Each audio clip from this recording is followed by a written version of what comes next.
Keyingi yillarda Ingichka shaharchasida amalga oshirilayotgan islohotlar aholi turmush sharoitini yaxshilash, mahallalar infratuzilmasini rivojlantirishga xizmat qilmoqda.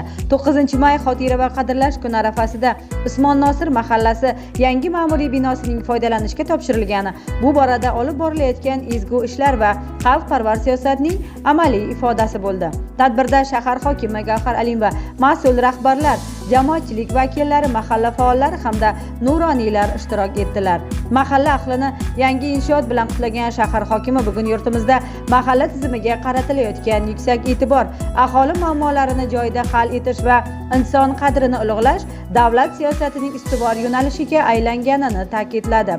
Yangi bino ana shu islohotlarning amaliy natijasi ekanligini qayd etdi.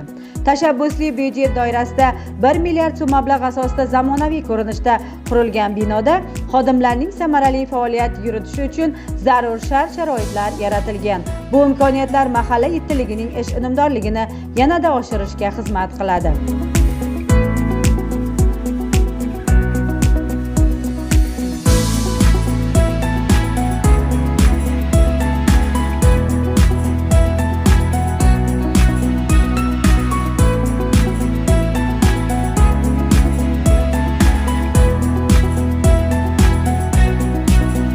Shundan so'ng mahalla fuqarolarining murojaatlari tinglandi. Ayrim masalalar shu joyning o'zida ijobiy hal etilgan bo'lsa, qo'shimcha vaqt talab etadigan murojaatlar tegishli mas'ullarga yo'naltirildi.